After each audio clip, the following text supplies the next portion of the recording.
आमन्तु बिल्लाहि व रसूलिहि व सदक़ल्लाहुल अज़ीम व सदक़ रसूलुहुन नबियुल अमीनुल मुबीनुल मतीनुल करीम। नहनु अला ज़ालिका लमिन शाहिदीन व शाकिरीन वल्हम्दुलिल्लाहि रब्बिल आलमीन। निहायत ही अक़ीदत व अदब व एहतराम के साथ बारगाह मुस्तफ़ा जाने रहमत शमे बज़्म हिदायत नौबहार जन्नत कंज़े निअमत ख़त्म दौरे रिसालत की बारगाह अक़ीदत में हम अहले अक़ीदत बाफ़र्त मोहब्बत दुरूद व सलाम का खिराज अक़ीदत पेश करें। पढ़ें अल्लाहुम्मा सल्लि अला सय्यिदिना शफ़ीना नबीना मौलाना मुहम्मद मअदनिल जुद वल करम व अला आलिहि बारिक व सल्लिम सलातन व सलामन अलैका या रसूलल्लाह सल्लल्लाहु तआला अलैहि वसल्लम। इस मौसम सरमा में अभी तक आपकी हाज़िरी इस बात की तरफ इशारा है कि यकीनी तौर पर आप आशिक़ रसूल, आशिक़ अहले बैत और आशिक़ गौसे आज़म और दीन सीखने के मुतमन्नी हैं। आप लोग सिर्फ सुनने आए हैं या सीखने भी आए हैं? हाँ, सीखना आज के दौर में सीखना जरूरी है। सुनने के लिए मोबाइल पर सोशल मीडिया काफी, बहुत कुछ मिलता है उसमें। सीखना जरूरी है। जमाले यार का परतो ज़मीं से आसमां तक है। जमाले यार का परतो ज़मीं से आसमां तक है। वो रहते हैं मदीना में, नजर उनकी यहाँ तक है। जमाले यार का परतो ज़मीं से आसमां तक है। वो रहते हैं मदीने में, नजर उनकी यहाँ तक है। उन्हीं के हाथ में है एहतमामे बज़्म इंसानी। उन्हीं के हाथ में है एहतमामे बज़्म इंसानी। मुनव्वर उनके जलवों से मेरा हिंदुस्तां तक है। मुनव्वर उनके जलवों से मेरा हिंदुस्तां तक है। या रसूल अल्लाह तेरे नाम के सदक़े तेरे जिक्र पर कुर्बान। या रसूल अल्लाह तेरे नाम के सदक़े तेरे जिक्र पर कुर्बान। नजर में तुम ही तुम हो, नजर मेरी जहां तक है। नजर में तुम ही तुम हो, नजर मेरी जहां तक है। और ये साबित है हज़रत ईसा का आसमां तक जाना भी। ये साबित है हज़रत ईसा का आसमां तक जाना भी, मगर मेरे महबूब का जाना मकां से लामकां तक है। ये साबित है हज़रत ईसा का आसमां तक जाना भी, मगर मेरे महबूब का जाना मकां से लामकां तक है। जमाले यार का परतो ज़मीं से आसमां तक है। वो रहते हैं मदीने में, नजर उनकी यहाँ तक है। रुतबा औलिया में सबसे आला गौसे आज़म का है। रुतबा औलिया में सबसे आला गौसे आज़म का। अलमदारों में परचम सबसे बाला गौसे आज़म का। और रसूलुल्लाह के वो रसूलुल्लाह उनके हैं। रसूलुल्लाह के वो रसूलुल्लाह उनके हैं। और रसूलुल्लाह का रिश्ता है, रिश्ता गौसे आज़म का। रसूलुल्लाह का रिश्ता है, रिश्ता गौस आज़म का। अरब पर, अजम पर, बहरो बर पर, खुश्क और तर पर। अरब पर, अजम पर, बहरो बर पर, खुश्क और तर पर हुआ सैराब जिस पर अब्र बरसा गौस आज़म का। हुआ सैराब जिस पर अब्र बरसा गौसे आज़म का। ये देखें कि जो पाले कादरी निस्बत नसीबा उसका ऊंचा, जो पाले कादरी निस्बत नसीबा उसका ऊंचा है। मुकद्दर वालों को मिलता है प्याला गौसे आज़म का। मुक़द्दर वालों को मिलता है। प्याला गौसे आज़म का और ज़मी का गोशा गोशा क़ादरियों से मुनव्वर है। ज़मी का गोशा गोशा क़ादरियों से मुनव्वर है। जहाँ देखो वही होता है चर्चा गौसे आज़म का। जहाँ देखो वही होता है चर्चा गौसे आज़म का। और ये शेर देखें कि चलो बगदाद अतहर सिबगतुल्लाह चाहने वालों, चलो बगदाद अतहर सिबगतुल्लाह चाहने वालों, कि सभी रंगों में है रंग पुख्ता गौसे आज़म का। या सभी रंगों में रंग पुख्ता गौसे आज़म का। रुतबा औलिया में सबसे आला गौसे आज़म का। मुक़द्दर वालों को मिलता है प्याला गौसे आज़म का।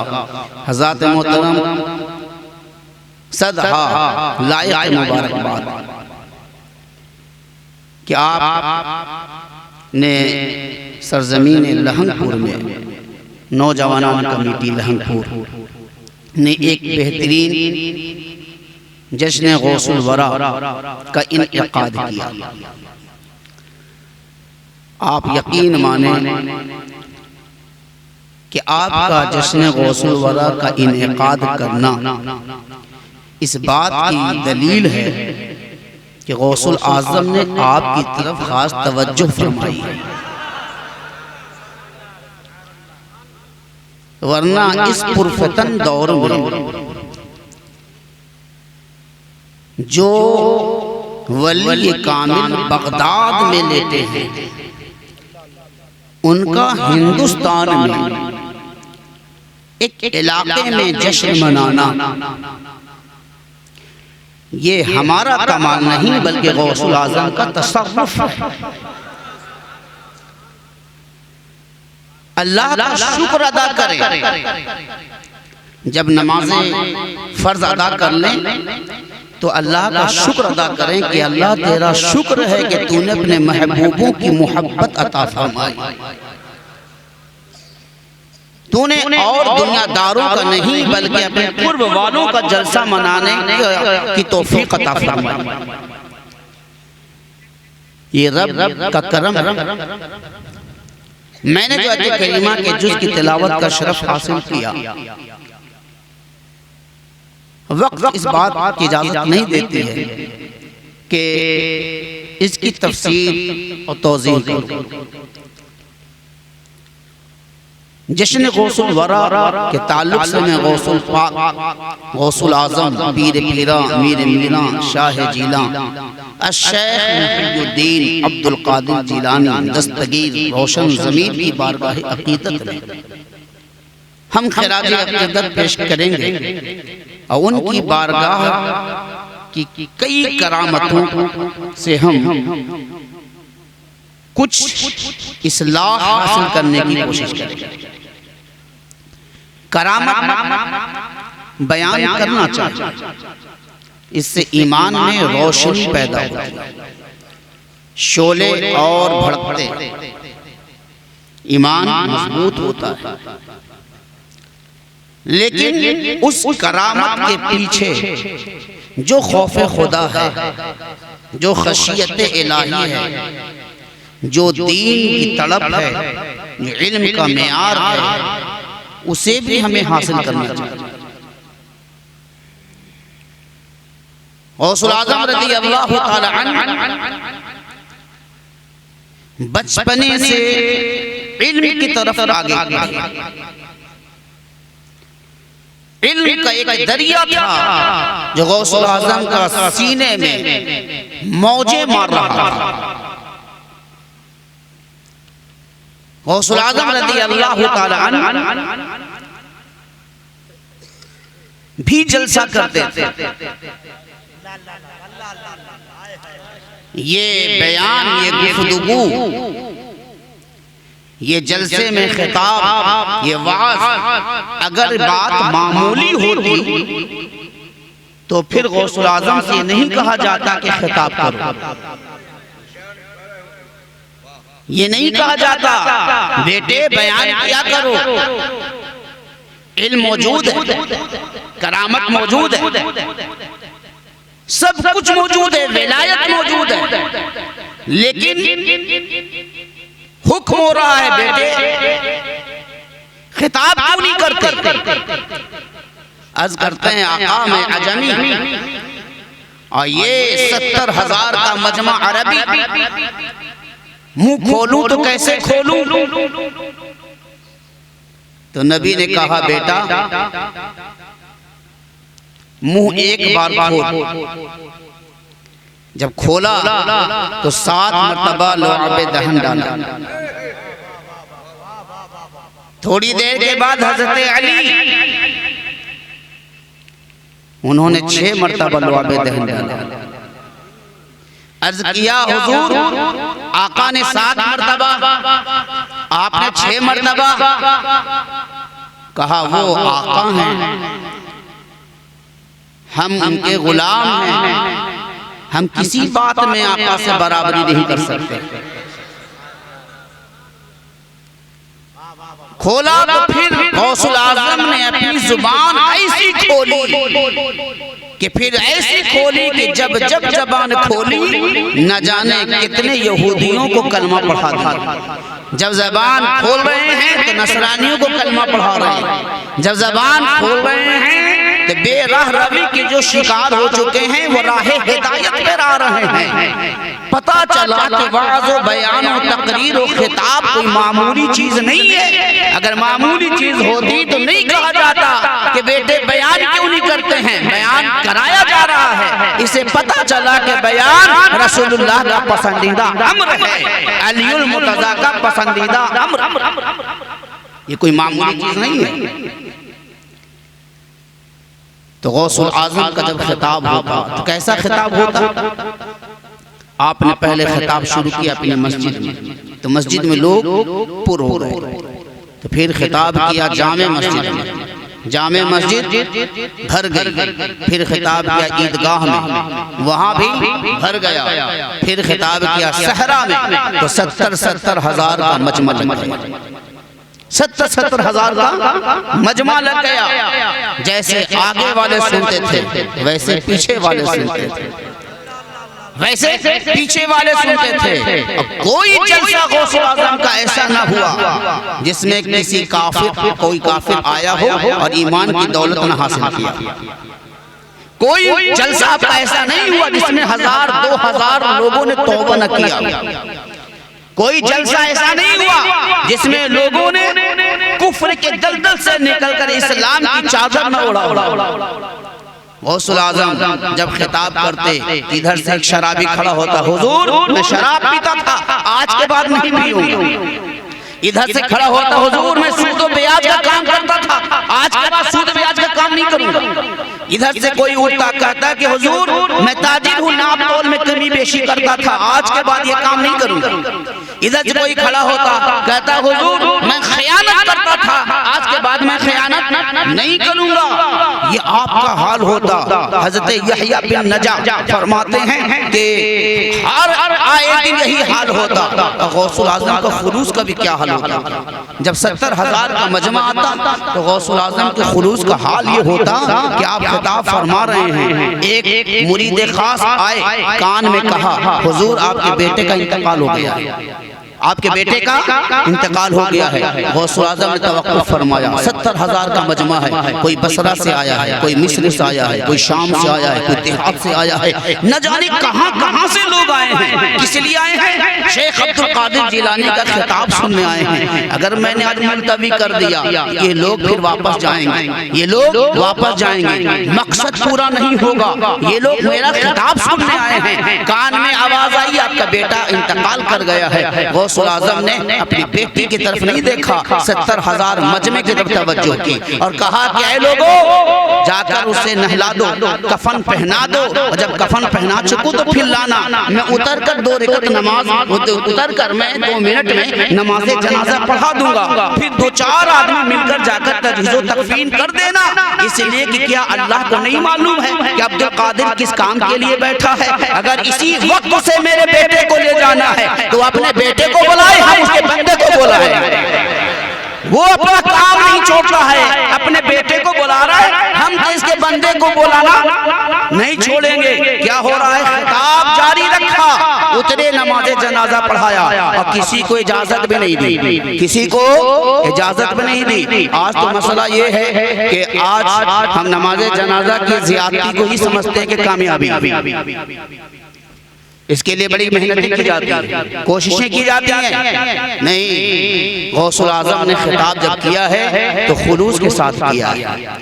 कोई है, किसी का दिल है, किसी का इतना बड़ा कलेजा है कि बेटा इंतकाल कर जाए और 70,000 मचने का वो ख्याल कर रहा है। यहया बिन नजा फरमाते हैं कि आए दिन लोग आते और आने के बाद तौबा करके जाते। यह बिन नजा फरमाते हैं, मैंने दिल में सोचा कि आज हम गिनती करेंगे कि कितने लोगों ने तौबा किया। आज हम गिनती करेंगे कितने लोगों ने तौबा किया है, कितने लोगों ने अल्लाह से माफी चाहिए, कितने लोग रुजू किए, कितने लोगों ने इस्लाम कबूल किया है। गिनती करेंगे। गिनती करने के लिए क्या किया, एक लंबा धागा लेकर रख बैठ गए, इसलिए कि पहले कैलकुलेटर वगैरह था नहीं, लंबा धागा लिए रहे कि गिनती कैसे करेंगे। एक ने तौबा किया तो एक गिरा लगा लिया, दूसरा तौबा किया दूसरा गिरा लगाया, तीसरे ने तौबा किया तीसरा गिरा लगाया। तब उधर से 10 उठे तो जल्दी जल्दी 10 गिरा लगा लिया, फिर इधर से 15 उठे, अब जल्दी जल्दी 15 गिरा के लगा लिया। अब इधर से 50 उठे तो अब गिरा लगाना मुश्किल हो गया, इसलिए कि एक साथ 50 उठ रहे हैं, इधर 20 उठ रहे हैं, इधर से 15 उठ रहे हैं, तो 1 2 10 15 20 तक तो गिरा लगा रहे थे, लेकिन अब इधर से 50 उठे, अब गिरा लगाना मुश्किल हुआ। दिल में परेशानी आई कि अब कैसे गिरा लगाऊं, आज कैसे पता चलेगा कि कितने लोगों ने तौबा किया है। तो गौसुल आजम ने यहया बिन नजा को देखकर मुस्कुराया, गौसुल आजम ने यहया बिन नजा को देखकर तबस्सुम फरमाया, कहा यहया बिन नजा, हम लोगों के दिलों को गिरा खोल रहे हैं और तू इधर गिरा मार रहा है। हम लोगों के दिलों का गिरा खोल रहे हैं और तू गिरा मार रहा है। कहा कि तू जानता नहीं, अब्दुल कादिर नहीं, ये सब अल्लाह के फजल से हो रहा है, ये अल्लाह के फजल से हो रहा है, ये रब के करम से हो रहा है। ये है यहया बिन नजा। यहया बिन नजा की, यहया बिन नजा गौसुल आज़म की बहुत ही मशहूर करामत, और सब करामत ऐसी करामत है कि जैसे कि आप उस करामत को बयान करते जाएं और गौर से देखते जाएं तो हर साल नई नई बातें उसमें से निकलती आएंगी। गौसुल आज़म रज़ी अल्लाह अन्हु का ये मशहूर जुमला जब मैंने गौर किया कि कदम हाज़ी अला कुल्ली रक़बत वलील्लाह, कि मेरा ये कदम तमाम वलियों के गर्दन पर, मेरा ये कदम तमाम वलियों के कदम। तवज्जो है ना। अच्छा ये बताइए कि ये गौसुल आज़म ने जो कहा कि मेरा ये कदम तमाम वलियों के कदम पर है, अपनी फजीलत बताने के लिए कहा है या फजीलत देने के लिए कहा है? उलमाए करम तवज्जो दें, फजीलत बताने के लिए कहा है या फजीलत देने के लिए कहा है? और ये कहना कि मेरा कदम हर वली के गर्दन पर है, इसका माना क्या होता है? इसका ताल्लुक नया नहीं है, इसका ताल्लुक पुराना, इसका ताल्लुक पुराना है। हमारे नबी सल्लल्लाहु अलैहि वसल्लम ने 2 काम किया, दोनों काम किया। बड़े गौर से सुनिएगा, इसकी तरफ बड़ी मुश्किल से मेरा तवज्जो गया है। रास्ते में आ रहा था, इस पर मैं गौर ख़ौस कर रहा था कि कदम का वलियों के गर्दन पर रखने का मतलब क्या हुआ। इससे गौसुल आज़म बताना क्या चाहते हैं, इसे गौसुल आज़म बताना क्या चाहते हैं? तो देखिए मेरे नबी सल्लल्लाहु अलैहि वसल्लम से ताल्लुक कितना गहरा है, कदम का और गर्दन का ताल्लुक बड़ा गहरा है, ये कोई नई चीज नहीं है। मेरे नबी ने 2 काम किया। जब जबल उहुद पर हिजरत की रात चढ़ने लगे तो फिर सिद्दीक़ अकबर के गर्दन पे सवारी की। ये वाक़या आप लोगों ने सुना है कि नहीं सुना है? जब जबल उहुद पर चढ़ने लगे तो या रसूल अल्लाह, क्योंकि जूती मुबारक थोड़ी छोटी थी, तंग थी, मैं नबी सल्लल्लाहु अलैहि वसल्लम के कदम मुबारक से खून गिरने लगा। अर्ज किया या रसूल अल्लाह, या रसूल अल्लाह, आप मेरे गर्दन पर आ जाएं और मैं आपको लेकर उहुद पहाड़ पर चढ़ूंगा। उहुद पहाड़ ऐसा है जो आप तने तनहा आज के जमाने में भी चढ़ना मुश्किल है, और उस जमाने में तो कोई रास्ता बना हुआ नहीं था। लेकिन कहा अबू बकर ये चाहते हो तो लो, मैं तुम्हारे गर्दन पर सवारी करूंगा। मेरे आका सल्लल्लाहु ताला अलैहि वसल्लम ने सवारी की। जब सवारी की तो कहा अबू बकर कैसा लग रहा है? तो कहा या रसूल अल्लाह, लग रहा है कि मैं अर्श आज़म को उठाए हुए हूं। लग रहा है ऐसा कि मैं अर्श आज़म को उठाए हुआ हूँ। ये एक बात हो गई। दूसरी तरफ जब खाने काबा में जो बड़ा वाला बुत तोड़ने की बारी आई तो हज़रत अली ने कहा या रसूल अल्लाह, आप सवार हो जाएं। इरशाद फरमाया कि अली, नबूवत का बोझ नहीं उठा पाओगे, ऐसा करो तुम मेरे कंधे पर आ जाओ, तुम मेरे कंधे पर आ जाओ। हज़रत अली कंधे पर चढ़े, बज़ाहिर बुत तोड़ा।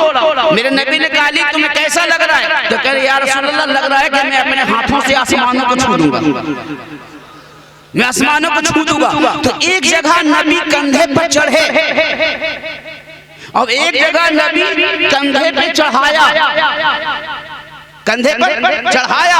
तो एक जगह कंधे को अपने कदम मुबारक से शर्फ अता किया, जो अता करना था अपनी बुलंदी के लिए नहीं, सिद्दीक़ अकबर के बुलंदी के लिए, सिद्दीक़ अकबर के बुलंदी के लिए। और यहाँ जो अली को चढ़ाया, यहाँ अली के बुलंदी के लिए, अली की बुलंदी के लिए। पता क्या चला कि कभी कंधे पर चढ़ के भी बुलंद किया जाता है, कभी कंधे पर चढ़ा के भी बुलंद किया जाता है। गौसुल आज़म ने अपने नबी की सुन्नत भी अदा की, अपने बाबा अली की सुन्नत अदा की और कहा है लोगों, ये वो कदम है जिस कदम के बगैर इजाजत अल्लाह किसी को वली नहीं बनाता। ये कदम तमाम वलियों की गर्दन पर है, ताकि मेरा कदम तुम्हारे विलायत का मुहर बन जाए। इसका ताल्लुक नया नहीं बल्कि पुराना है। गौसुल आज़म रज़ी अल्लाह ताला अन्हु की बहुत सारी करामतें आपने समाप्त की। मैं गौसुल आज़म की एक नसीहत की तरफ ले जाना चाहता हूँ। तवज्जो है, आप लोग चाहते हैं कि आज गौसुल आज़म की इस महफिल से कुछ इस्लाही बात हो जाए, और आप लोग चाहते हैं कि आज मेरी कुछ इस्लाह हो, अमल के मैदान में उतरना चाहते हैं।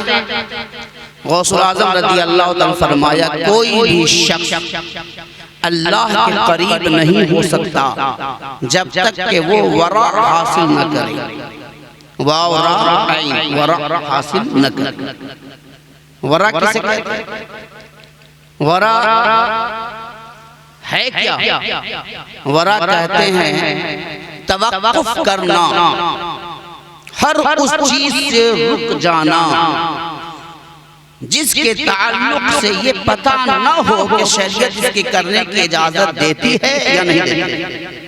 रुक जाना, जब मालूम हो जाए कि शरीयत ने इसकी इजाजत दी है तो कर लिया, और जब मालूम हुआ कि इजाजत नहीं दी है तो रुक गए। ये है वरा। वरा की तीन मदारिज। कितनी मदारिज हैं? तीन मदारिज हैं। अवाम का वरा यह है कि हराम मुश्तबह चीज से बच जाए, जो चीज हराम है और जिसमें शुबह हो उसे बच जाए। और इस जुमला को बार बार याद रखिएगा। गौसुल आज़म फरमाया, कोई भी अल्लाह के करीब नहीं हो सकता जब तक के वरा हासिल न हो। तो अवाम का वरा यह है कि हराम मुश्तबह चीज से बच जाए। खवास का वरा यह है कि ख्वाहिशात नफ्सानी को तर्क करे। और अखसुल खवास का वरा ये है कि अपने इरादे से भी इज्तिनाब करे, अपने इरादे से इज्तिनाब करे।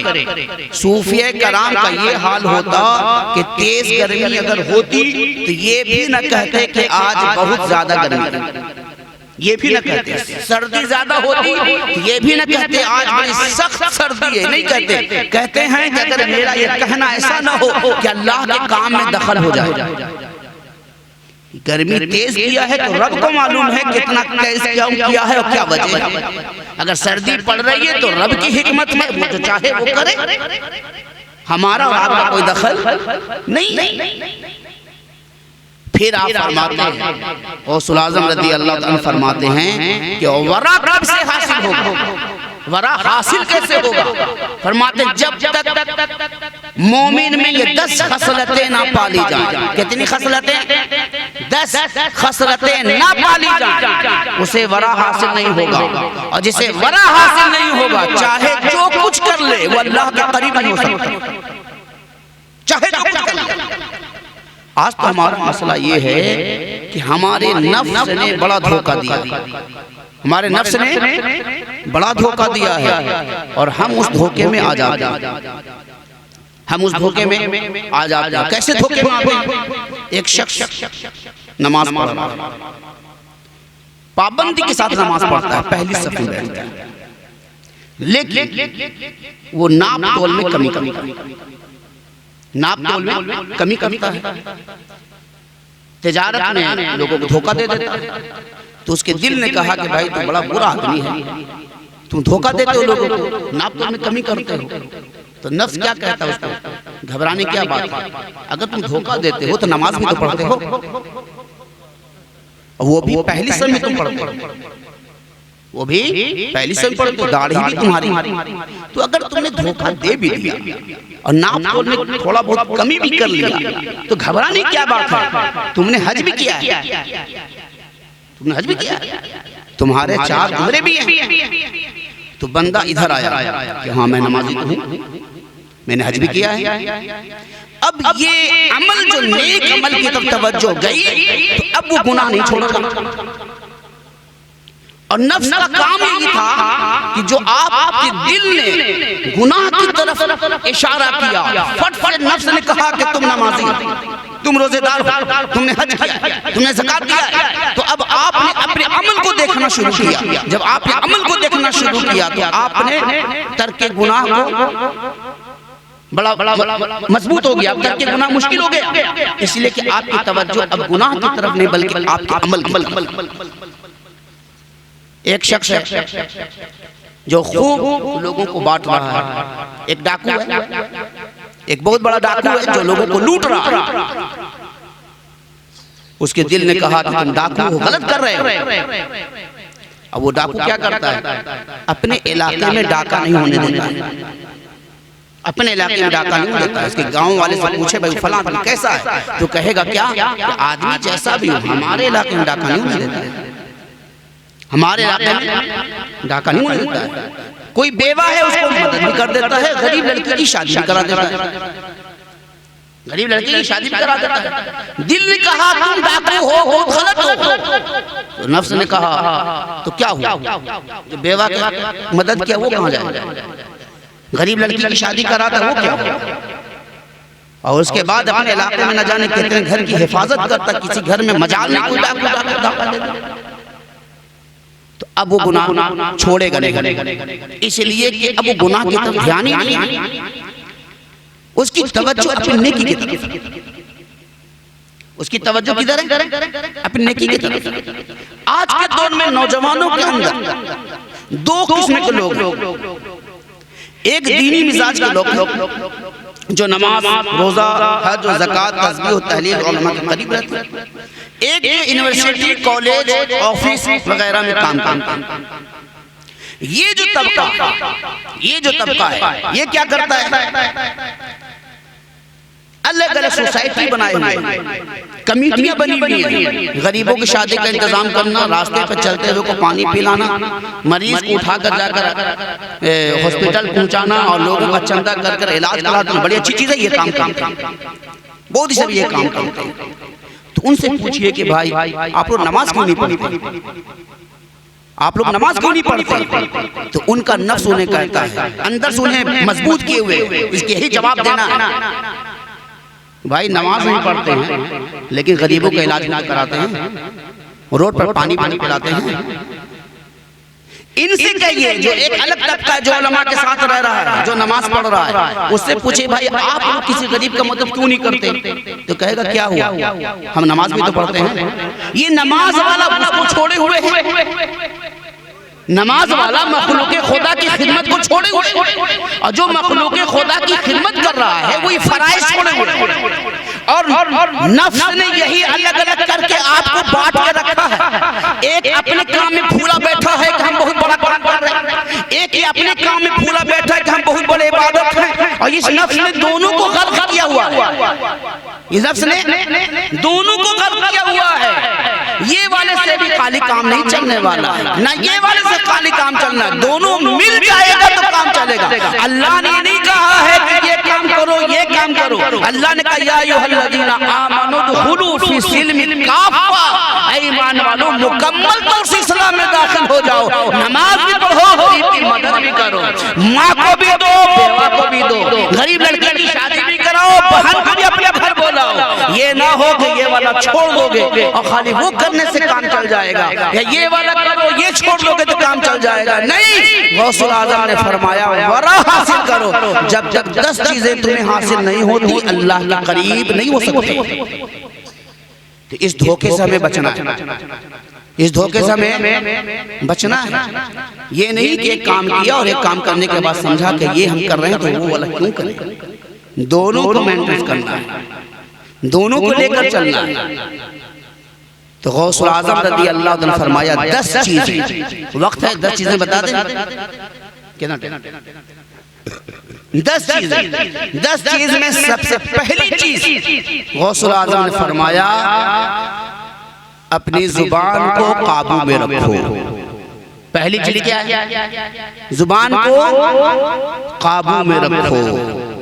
ये जुबान अल्लाह की तारीफ के लिए, नाते मुस्तफ़ा के लिए, मनक़बते औलिया के लिए, तिलावत कुरान के लिए, दुरूद तस्बीह तहलील के लिए है। ये जुबान गाली के लिए नहीं है। ये जुबान माँ बाप को उल्टा सीधा कहने के लिए नहीं है। ये माँ बाप तरह तरह की लग़वियात बकने के लिए नहीं है। ये जुबान नात पढ़ने के लिए है, गाना गाने के लिए नहीं है। ये जुबान वालिदैन और रसूल अल्लाह के वलियों की तारीफ करने के लिए है, ऐसे गैर महरम की तारीफ करने के लिए नहीं है। इस जुबान को काबू में रखो। आपकी जुबान को अल्लाह ने कितनी हिफाजत दी आपको मालूम है? जब बच्चा माँ के पेट में होता है तो उस बच्चे का खुराक माँ का नापाक खून होता है, नापाक खून होता है। उस नापाक खून को अल्लाह जुबान के जरिया, मुंह के जरिया नहीं डालता, बल्कि नाक के जरिया डालता है। किसके जरिया डालता है? नाक के जरिया, मुंह के जरिया नहीं। रब इस बात पर कादिर था कि उसका खुराक मुंह के जरिया डालता, लेकिन रब अब बंदे को जो पैदा कर रहा है वो फितरत इस्लाम का पैदा कर रहा है, फितरत दीने इस्लाम का पैदा कर रहा है। बदलता बाद में है, वो फितरत इस्लाम पे पैदा कर रहा है। रब को मालूम है कि मैंने जो जुबान बनाया है, ये मैं जुबान इसलिए नहीं बनाया कि इधर उधर का जुबान तो हमदे इलाही के लिए बनाया है, नाते मुस्तफा के लिए बनाया है। तो जब आपको काबू न था, जब आपका पावर न था, जब आपकी ताकत नहीं थी, तब अल्लाह ने आपके मुंह की हिफाजत की और उस नापाक खून को पेट में नाफ के जरिया दिया, नाफ के जरिया दिया, मुंह की हिफाजत की। जब आप पैदा हो गए, जब बड़े हो गए, तो जिस रब ने आपकी जुबान की हिफाजत की थी, उस हिफाजत के आपको तोड़ा और उसे शराब पीना शुरू कर दिया। आपने नाजायज हराम चीजें खाने शुरू कर दी, आपने नशा करना शुरू कर दिया। गौसुल आज़म फरमाते हैं कि सबसे पहले तुम्हें जुबान को काबू में रखना होगा, जुबान को काबू में रखना। आप जुबान को काबू में रखें, आपकी आधे से ज्यादा आफतें खत्म हो जाएंगी, परेशानियां खत्म हो जाएंगी, तकलीफ खत्म हो जाएगी। बहुत सारी तकलीफें आपके पास करीब आएंगी नहीं, इसलिए कि ये जुबान है जो ताज भी पहनवाती है और मार भी खिलवाती है। जुबान को काबू रखो, बड़ी तेजी के साथ बोलना चाहता हूं। दूसरा गौस आज़म फरमाया ला यग़्तब, जो कुरान से दलील दिया गौस आज़म ने, ला यग़्तब बअदुकुम बअदा। दूसरा ये है कि तुम में से कोई शख्स किसी दूसरे की गीबत न करे, कोई शख्स गीबत न करे। याद रखिए शैतान के लिए भारी नहीं है कि नमाज से रोक दे, ये ज्यादा भारी काम नहीं। इसीलिए कहता पढ़ने, जो गीबत करने वाला होगा उसको नमाज से कभी नहीं रोकेगा शैतान। गीबत करने वाले को शैतान नमाज से नहीं रोकता। जितना चाहो पढ़ो, जितना पढ़ना। और जहां गीबत वगैरह छोड़ दीजिएगा नमाज पर अटैक करेगा, नमाज नहीं पढ़ने देगा।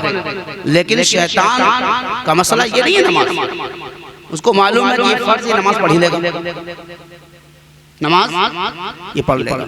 तो शैतान क्या करेगा कि नमाज पढ़ो तो नमाज पढ़ो, आपसे गीबत करवाएगा। गौसुल आज़म फरमाया ला यग़्तब बअदुकुम बअदा। दूसरा काम ये करो कि एक दूसरे की गीबत न करो, दूसरे की गीबत न करो। कि जलसे, जुलूस, नमाज, रोजा, हज, ज़कात, मस्जिद, मदरसा, खानकाह, मज़ार, औलिया, सब कुछ किस लिए है? सिर्फ इसलिए कि हम अल्लाह के करीब हो जाएं। वजह यही है ना कि हम अल्लाह के करीब हो जाएं। और अल्लाह गौसुल आज़म फरमाते हैं कोई शख्स उस वक्त अल्लाह के करीब हो ही नहीं सकता है जब तक कि 10 काम न करे, 10 काम न करे, शैतान के फरेब में न आए।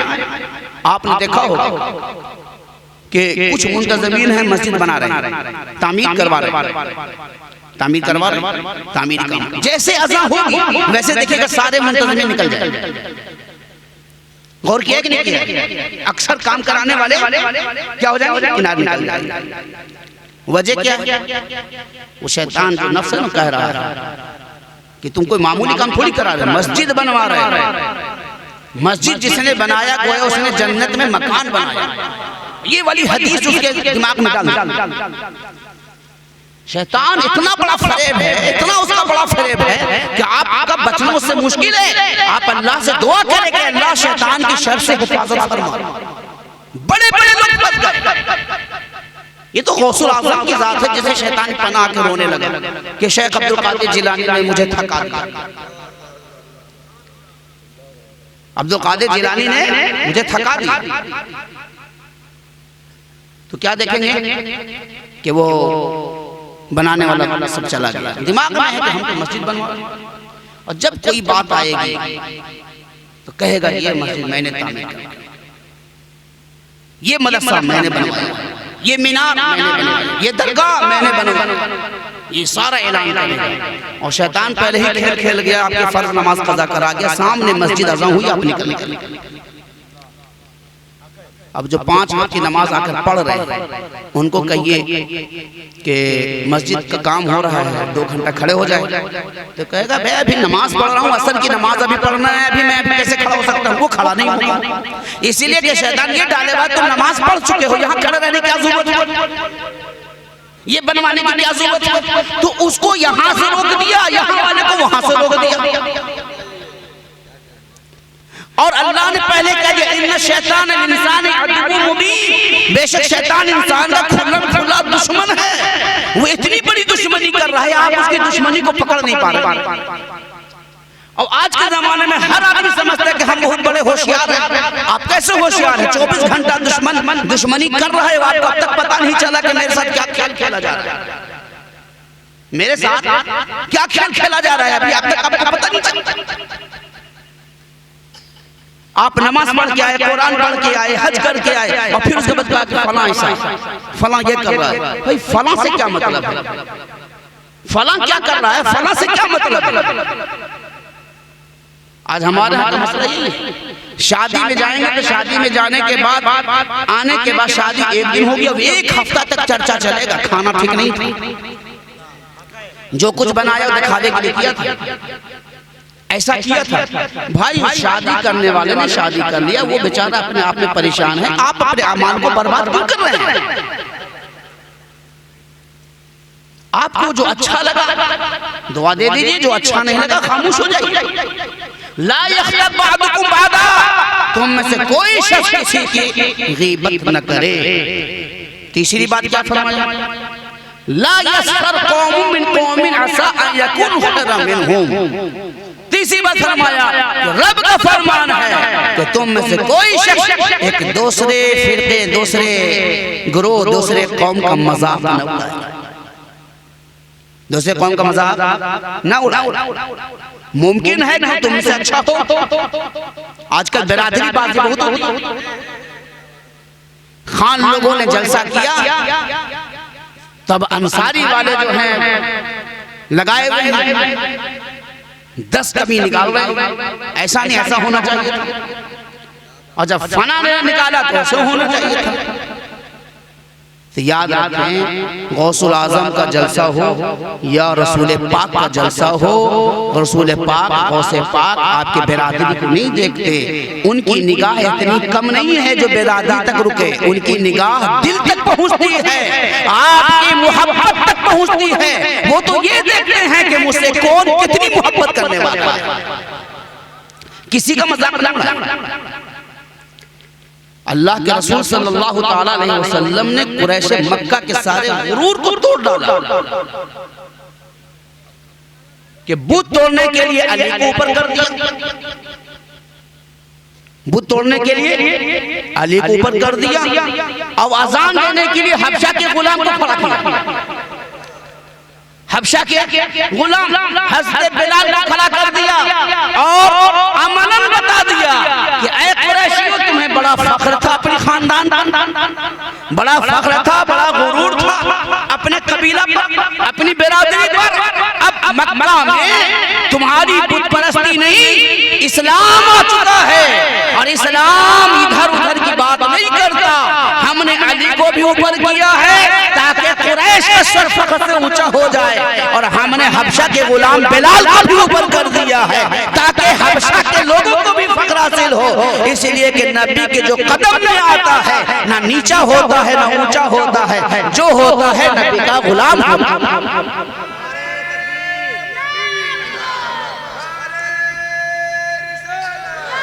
इसलिए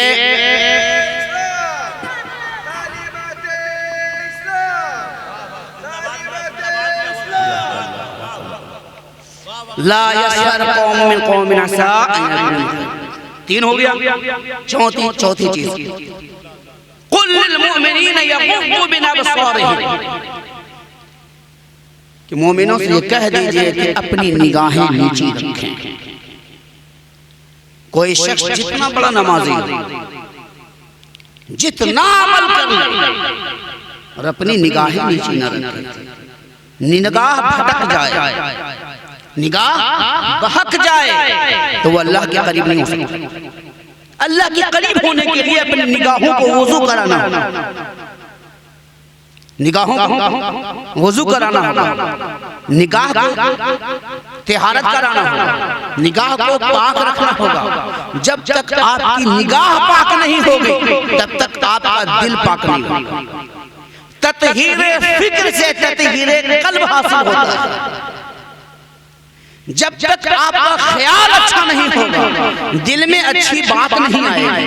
आपको ऐसा कभी नहीं हो सकता कि सोचे बुरी बात और दिल में पनपे अच्छी बात, ये मुमकिन ही नहीं है। जो सोचेंगे उसी सोचने से अंदर में दिल में बात जन्म लेती है, तो तत्हीरे फिक्र से तत्हीरे कल्ब का इनकाद होता है। तो आप अपनी निगाहों की हिफाजत करें, निगाहों की हिफाजत करें। 5वीं चीज गौसे ने फरमाया, इज़ कुल्तुम फअदिलू, जब भी बोलो सच बोलो, जब भी बोलो सच बोलो। सच में अल्लाह ने बड़ी बरकत रखी है, सच में रब ने बड़ी बरकत रखी है। सच में रब ने इतनी बरकत रखी है कि आपको उस वक्त तक पता नहीं चल सकता जब तक आप सच बोलना शुरू न कर दें। सच आप बोलना शुरू कर दें, आपको पता चलेगा कि सच की बरकत कितनी है। कभी कभी ऐसा होता है कि सच बोलने में बज़ाहिर लगता है कि नुकसान है, बज़ाहिर लगता है कि नुकसान है, लेकिन सच बोल देने के बाद उसका फायदा बहुत नजर आता है। अब देख लीजिए गौसुल आजम से पूछा गया, अच्छा ये बताओ तुम्हारे पास क्या है? तो गौसुल आजम ने कह दिया 40 दिनार, कह दिया 40 दिनार है। ये बताइए कि सच बोलने में बज़ाहिर नुकसान है कि नहीं, घाटा नजर आ रहा है कि नहीं? क्या बोल दिया सच तो छीन लेगा, लूट लेगा, लेकर चला जाएगा। सच बोलने में नुकसान नजर आ रहा है, लेकिन फिर भी शेख अब्दुल कादिर जिलानी ने नहीं देखा कि नुकसान है कि घाटा है, बल्कि ये देखा कि मेरी माँ ने कहा है बेटा सच बोलना, बस उन्होंने सच बोल दिया।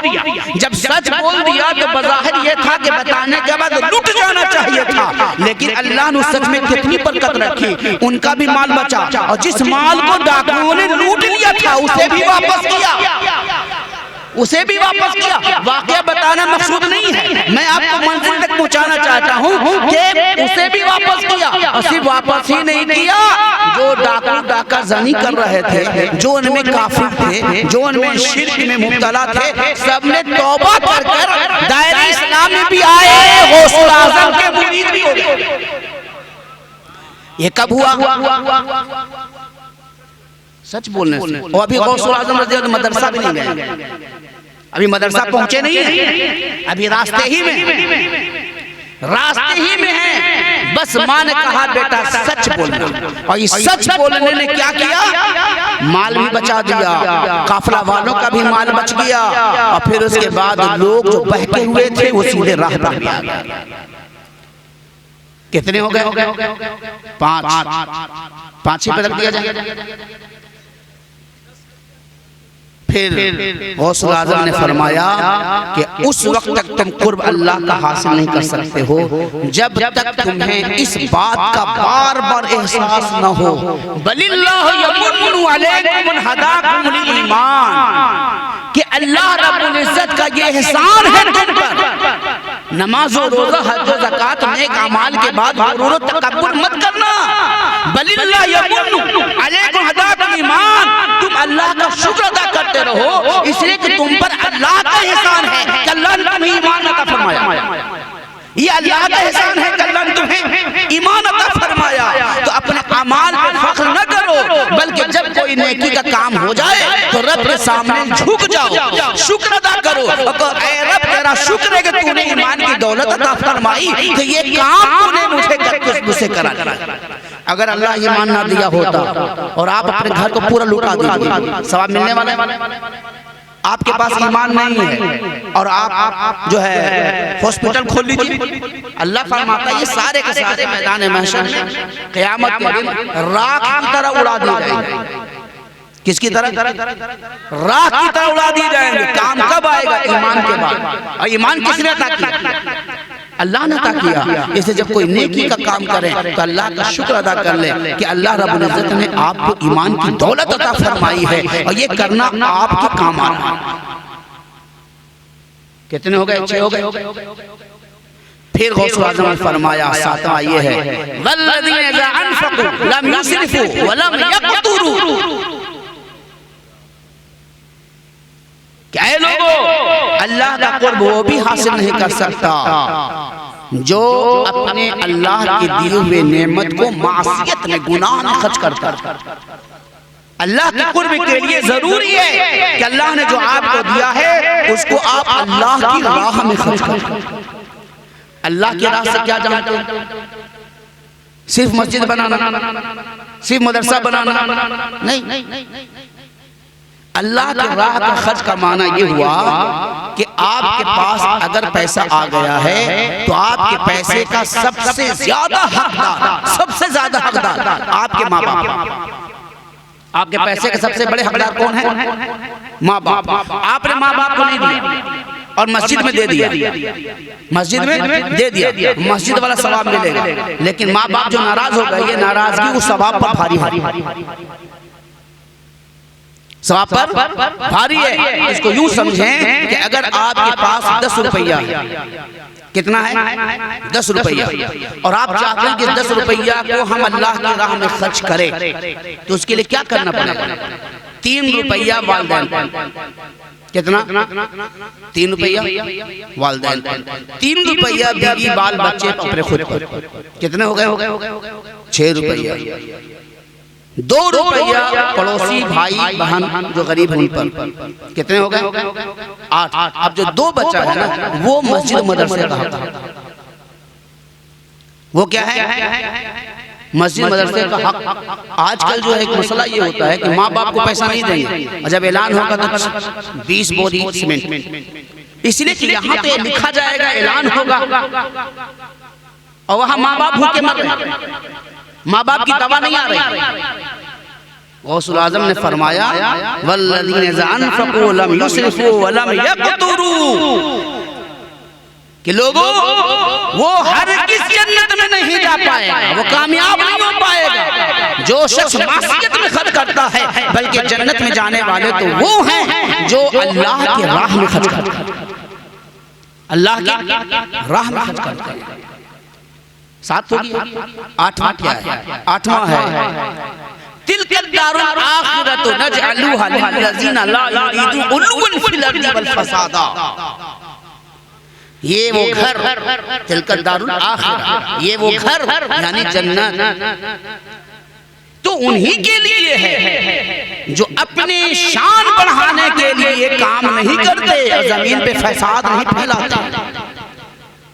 अपनी शान बढ़ाने के लोग आपस में लड़ाई नहीं करवाते, फसाद नहीं फैलाते ताकि मेरी शान ऊंची हो जाए। तो कहा कि जन्नत जो है तो उन लोगों के लिए है जो दुनिया में फख्र करते और करते नहीं है, अपना नाम रोशन करने के लिए लोगों में फसाद नहीं कराते, ये उन लोगों के लिए है। तो आपको इससे भी बचना चाहिए।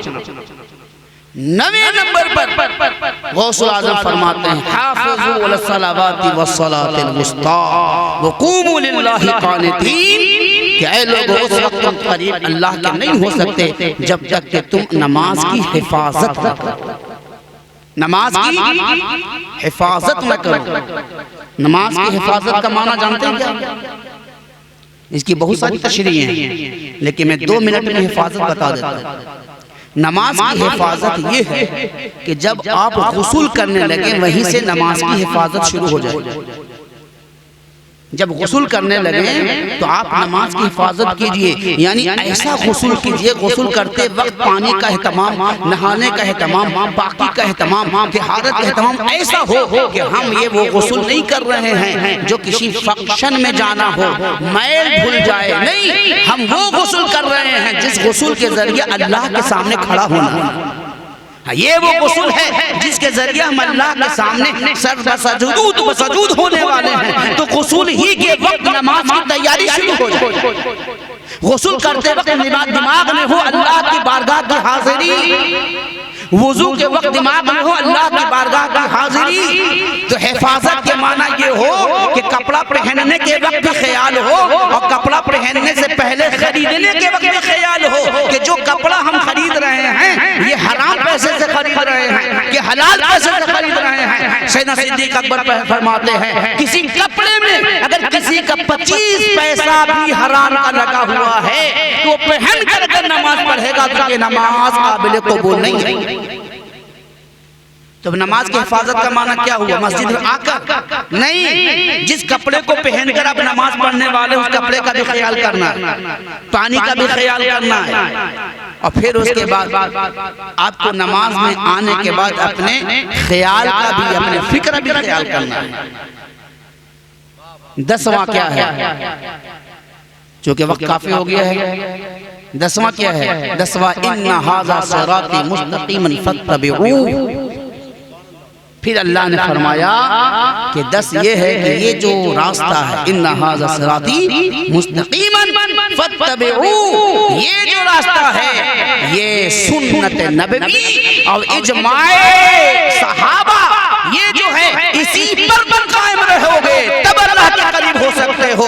तुमने सुन्नत नबवी को छोड़ा और इजमा को छोड़ा और सब कर लिया फिर भी अल्लाह के करीब नहीं हो सकते हो। गोया कि अल्लाह ताला ने इस आयत करीमा में जो बताया गौसुल आज़म ने चुनकर बयान कर दिया। निगाहे गौसिया देख रही थी एक जमाना आएगा कि नमाज़े, रोजे, किताब सब कुछ कुछ होगा, लेकिन मामला नज़रियत का होगा, वहाबियत का होगा, राफिजियत का होगा, नस्बियत का होगा, खारजियत का होगा।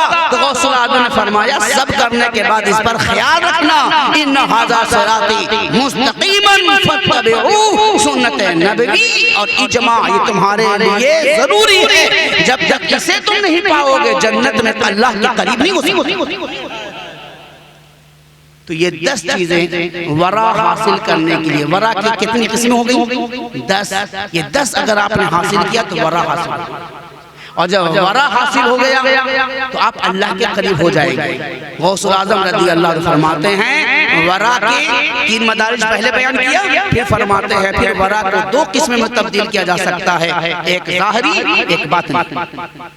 एक ज़ाहिरी एक बातिनी। ज़ाहिरी वरा ये है, ज़ाहिरी वरा ये है कि अपनी ज़ात में, अल्लाह के काम में अपनी ज़ात को दखल ना दें। किसी भी फेल में, किसी भी अम्र में, किसी भी काम में, अल्लाह के काम में अपनी ज़ात को दखल ना दें।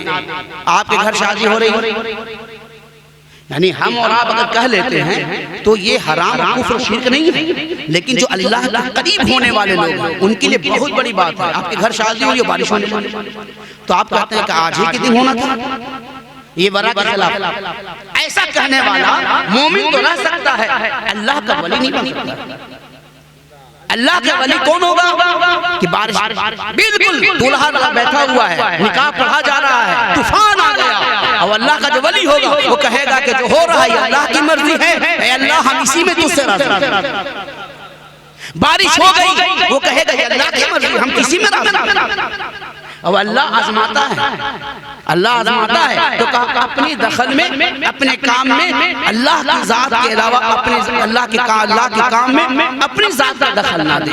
ये हुआ ज़ाहिरी। और बातिनी ये है कि अल्लाह के सिवा दिल में किसी का ख्याल ना आना, ये बातिनी है। ये 10 चीजें और ये 2 चीजें और जो 3 चीजें पहले मैंने बताई, इसको जो हासिल कर लेगा वो अल्लाह का वली बन जाएगा। क्या बन जाएगा? अल्लाह का वली बन जाएगा। अब अवाम अगर चाहे कि हम अल्लाह के वली बने,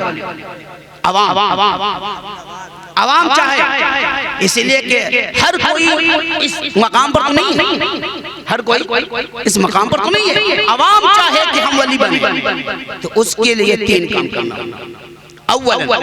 अव्वलन 3 काम करना होगा। 3 काम कर लीजिए तो मेरा ये अल्लाह रब्बुल इज्जत की रहमत पे उम्मीद है कि वली नहीं तो वली सिफत तो जरूर है, वली नहीं तो वली सिफत। 3 काम, ज्यादा नहीं बता रहा हूँ, 3 काम करेंगे आप लोग। 3 काम वली सिफत हो जाना है आप इंशाअल्लाह, अल्लाह की रहमत में 3 काम करना है। जब खाएं तो हलाल खाना, पहला क्या करना है? हलाल खाना है। नमाज कभी नहीं छोड़नी है, और तीसरा झूठ नहीं बोलना। बस ये 3 काम। कितने काम? 3 काम। हलाल खाना है, नमाज नहीं छोड़नी है, झूठ नहीं बोलना। बस ये 3 काम कर लीजिए, 1 साल कर लीजिए, हमसे जाकर मिलिए, इंशाअल्लाह ताला हम देखेंगे कि आप वली नहीं तो वली सिफत तो जरूर हो गए। 1 साल का करके आए, दिखाए। ये 3 काम आपको ये 10 काम करा देगी। ये 3 सिफतें आपको ये 10 सिफतें ला देगी। ये 3 काम आपसे 10 काम करा लेगा। आप हलाल खाना शुरू कर दें, झूठ बोलना छोड़ दें, और नमाज किसी हाल में आप कज़ा ना करें। ये 3 काम कर लें, आप वली सिफत बन जाएंगे। और ये 3 काम आपके मदारिज को बुलंद कर देगा। अल्लाह तबारक व तआला उस पाक के कदम मुबारक के सदके तुफैल में हम तमाम की आखिरत को संवार दें, दुनिया को संवार दे, और इस जलसे को कबूल फरमा ले, हमारे लिए इसको ज़रिए निजात बना दे। वाखिर दावाना अनिल हम्दुलिल्लाहि रब्बिल आलमीन। अस्सलामु अलैकुम व रहमतुल्लाहि व बरकातुहू।